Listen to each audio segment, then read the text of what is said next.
Assalamualaikum warahmatullahi wabarakatuh. Waalaikumsalam warahmatullahi Selamat wabarakatuh. datang di acara Bincang Santai, di mana kita akan berbincang tentang berbagai hal. Dan mohon maaf untuk selama ini karena bincang santainya seperti khutbah, jadi karena tidak pernah berbincang saya terlalu pasif ya. Jadi pada kali ini kita akan membahas tentang konspirasi. Jadi selama ini kita kan pernah mendengar situs-situs atau berbagai macam sosial media tentang berbagai hal konspirasi, seperti konspirasi corona atau konspirasi elit global, ya sejenis seperti itu.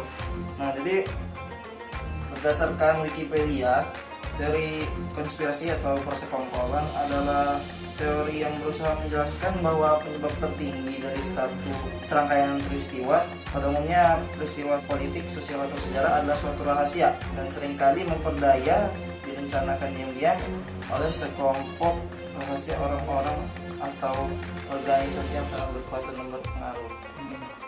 Ya, contohnya elit global seperti itu. Nah, jadi sekarang bagaimana tanggapan Islam terhadap konspirasi? Bismillahirrahmanirrahim. Abdi juga merasa tidak banyak wawasan tentang dunia intelijen. Ya. Apa itu konspirasi, apa itu persekongkolan. Tapi begini, pada prinsipnya bahwa kebaikan itu atau Islam itu harus dengan tanzim, harus dengan pengorganisasian yang rapi. Seperti dalam surah As-Saff, ya, Innallaha yuhibbul ladzina yuqatiluna fi sabilihi shaffan ka'annahum bunyanun marsus. Jadi kita itu harus terorganisir dalam berdakwah, itu harus jelas SOP-nya, siapa kerjanya, siapa dan bagaimana, ya. Harus ada standar operasional prosedur. Jadi ketika kita sudah merapikan internal itu dengan sistem tanzim yang baik, organisasi yang rapi, insya Allah ketika diserang, ya, dengan tadi persekongkolan, kemudian konspirasi atau bahasa Qurannya mungkin makar, ya. Ya, makar. Mereka berbuat makar, Semacam makar. jadi ketika misalnya Allah berfirman wa makaru wa makarallah wallahu khairul makirin, mereka berbuat rencana, ya, untuk menghancurkan Islam, membuat konspirasi, bekerja sama dengan orang-orang yang sejalan dengan pemikiran mereka untuk membinasakan Islam, menghanguskan Islam. Tetapi karena organ kita secara internal ukhuwahnya bagus, dakwahnya santun, kemudian ini insya Allah akan membantu, Allah akan menolong. Tapi kita itu mesti percaya konspirasi atau sih begini, kita ini harus konspirasi ya. kan itu pilihan, ya. Begini, ketika umat Islam mundur misalnya, atau ketika umat Islam mengalami stagnan, kita introspeksi juga. Ada dua hal, bisa jadi faktor itu adalah faktor eksternal, tadi ada konspirasi yang ingin menghancurkan umat Islam, tapi ada juga yang ingin memperbaiki umat. Bukan, maksudnya kita introspeksi juga bisa jadi penyebabnya adalah justru dari internal kita sendiri, dari dalam kaum muslimin sendiri. Jangan lupa, karena kata Rasul itu al-Islam mahjubun bil muslimin. Kadang-kadang Islam itu tertutupi keagungannya, kemuliaannya karena orang Islam itu sendiri. Ada contoh-contoh konspirasi dalam Islam, mungkin kasus-kasusnya pada zaman Rasulullah dulu. Ya, di zaman Rasulullah, ketika Rasulullah di Madinah, ya, atau juga di Mekah, ya, banyak orang-orang yang ingin menghancurkan kaum muslimin. Misalnya ada upaya boikot umat Islam di Mekah, ya, dikucilkan, diboikot, sehingga di saat itu Rasulullah merasakan berat sekali, ya, para sahabat. Kenapa? Karena aturan atau undang-undang itu ditempel di Ka'bah.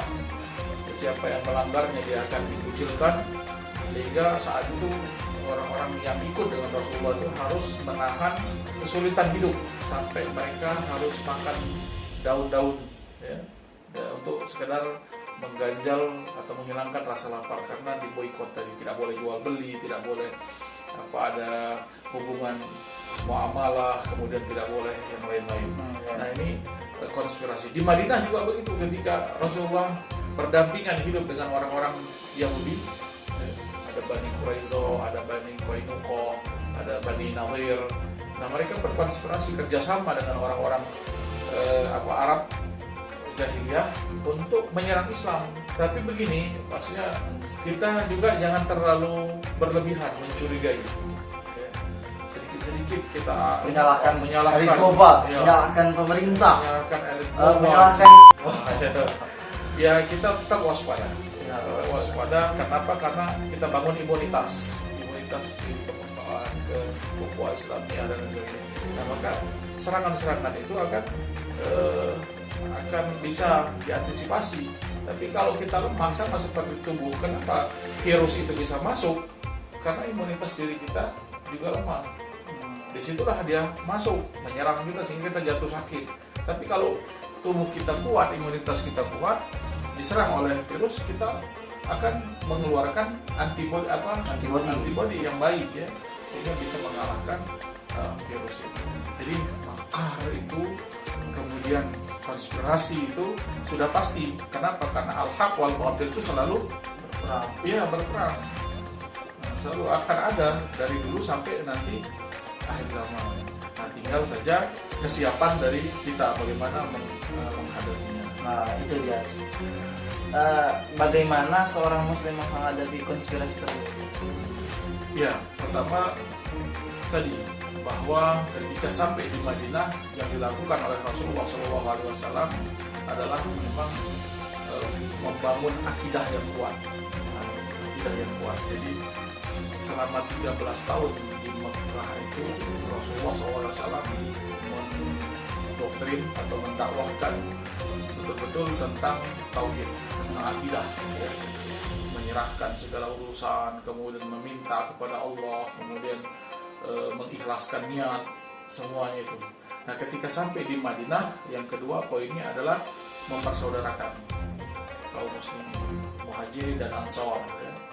Mempersaudarakan kabilah-kabilah yang ada, membuat satu kekuatan persaudaraan ukhuwah Islamnya yang penting sekali.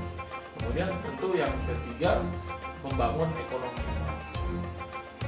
Itu Rasulullah kemudian membangun pasar. Rasulullah SAW mengatur hukum-hukum tentang muamalah, tentang ini kerjasama sehingga tidak merugikan satu dengan yang lain.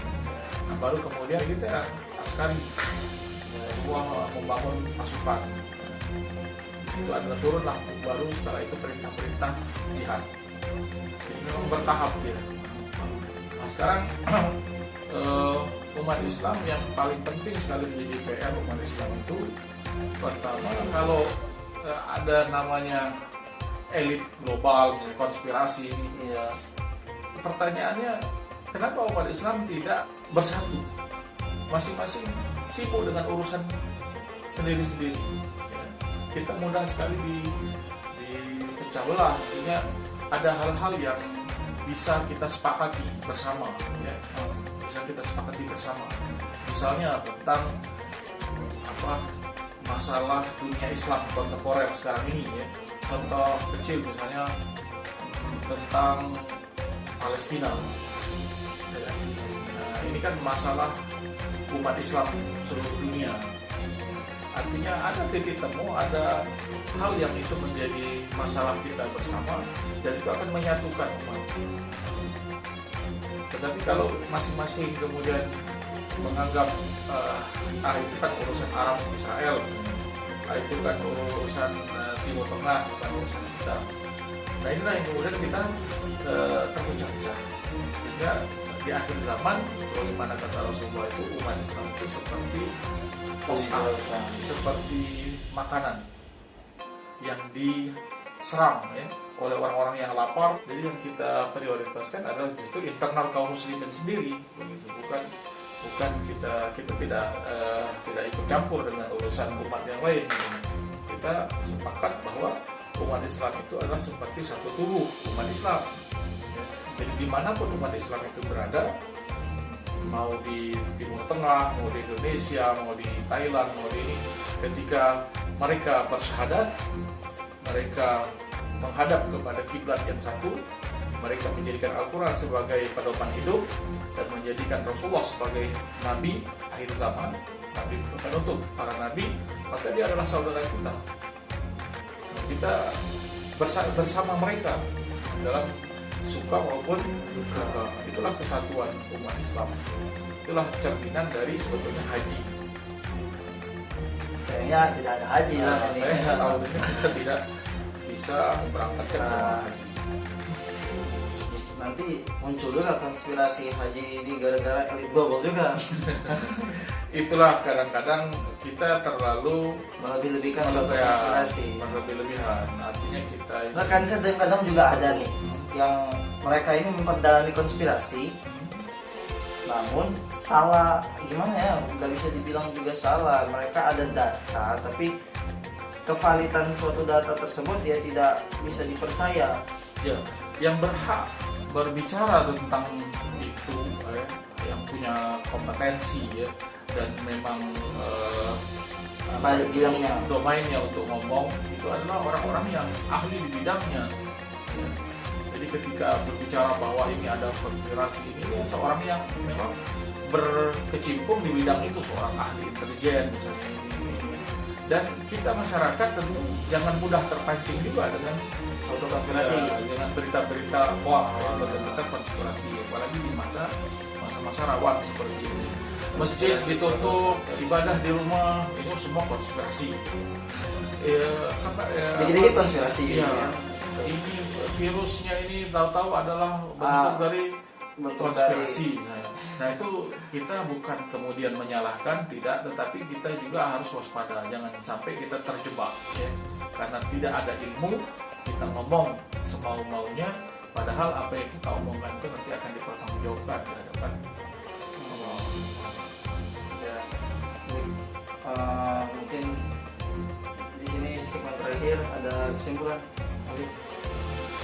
Kesimpulannya bahwa kita selalu yakin bahwa ketika kita berada di jalan Allah, kita membantu agama Allah, maka Allah akan ada bersama kita. Intan surullaha yansurkum wa yutsabbit aqdamakum. Sehebat apapun makar orang-orang yang akan menghancurkan atau membinasakan dakwah Islam, kalau kita bergantung, berharap hanya kepada Allah Subhanahu wa taala, insyaallah Allah akan menguatkan barisan kita. Ya, terima kasih sudah menonton. Jangan lupa like, comment, dan share. Semoga bermanfaat bagi kita semua. Sekian. Wassalamualaikum warahmatullahi wabarakatuh. Waalaikumsalam.